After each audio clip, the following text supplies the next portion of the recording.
The SCADA acronym stands for Supervisory Control and Data Acquisition.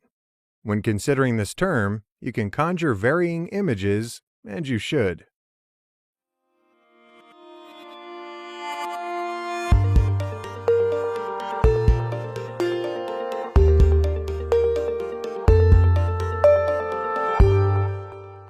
Before we get started on today's video, if you love our videos, be sure to click the like button below. Then make sure to click subscribe and the little bell to receive notifications of new RealPars videos. This way, you never miss another one. A SCADA system is a collection of both software and hardware components that allow supervision and control of plants, both locally and remotely. The SCADA also examines, collects, and processes data in real time. Human-Machine Interface, or HMI software, facilitates interaction with field devices such as pumps, valves, motors, sensors, etc. Also within the SCADA software is the ability to log data for historical purposes. The structural design of a standard SCADA system starts with remote terminal units, or RTUs, and/or programmable logic controllers, or PLCs. As you know, RTUs and PLCs are microprocessors that communicate and interact with field devices such as valves, pumps, and HMIs. That communication data is routed from the processors to the SCADA computers, where the software interprets and displays the data, allowing for operators to analyze and react to system events. Before SCADA, plant personnel had to monitor and control industrial processes via selector switches, push buttons, and dials for analog signals. This meant that plants had to maintain personnel on site during production in order to control the processes. As manufacturing grew and sites became more remote in nature, relays and timers were used to assist in the supervision and control of processes.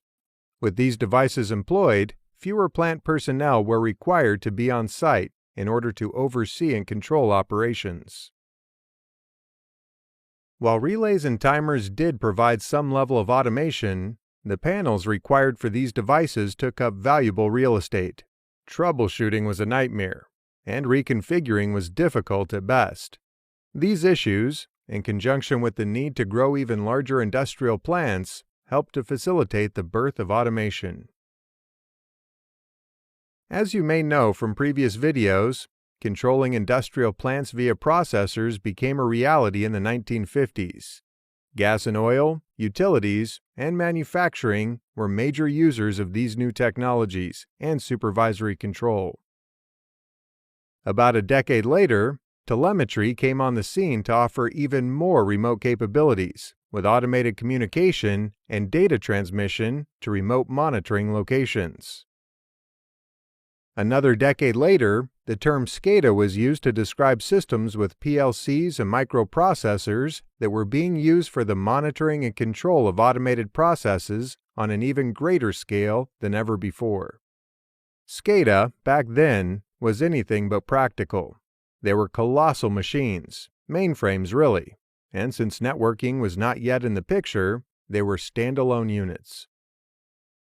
In the next couple of decades, the 80s and 90s, with computer systems getting smaller, the advent of local area networking or LAN, and HMI software, SCADA systems were able to connect to related systems.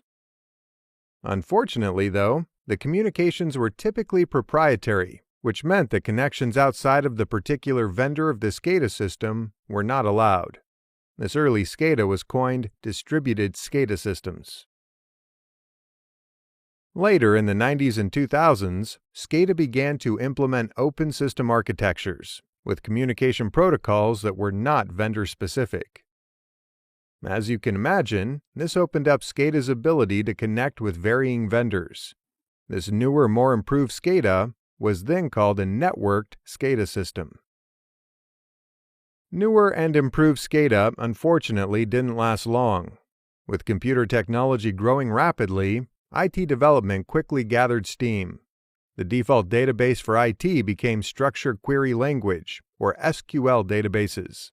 SCADA developers didn't implement these standard databases, so SCADA became out of date rather quickly when other technologies so rapidly changed. Current-day SCADA systems have adapted to the changing technologies and have a great advantage over the older SCADA systems. With the adoption of modern IT standards such as SQL and web-based applications, today's SCADA allows for real-time plant information to be accessed from anywhere around the world. Having this data at the operator's fingertips facilitates improved plant operations, allowing for responses to SCADA system queues based on field-collected data and system analysis. These operator interactions can be from a computer right on the plant floor to an office building in some other region in the world. Advancing technologies have indeed made the world seem like a very small place, relatively speaking. And because the current SCADA system software has typically adopted the SQL database model, historical collection of data may be logged and used in trending applications to further improve plant processes, as well as creating mandated record keeping for some of the industries out there. Essentially, SCADA is a collection of hardware and software components. This collection of components begins with real-time data collected from plant floor devices such as pumps, valves, and transmitters. These components don't have to be from a particular vendor. They just need to have a communication protocol that the processor can utilize. Data collected from the field devices is then passed to the processors, such as PLCs. From the processor, the data is distributed to a system of network devices. These devices may be HMIs, end-user computers, and servers.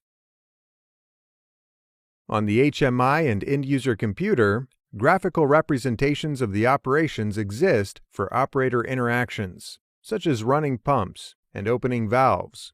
This data may also be analyzed and used to enhance plant production and troubleshoot problems.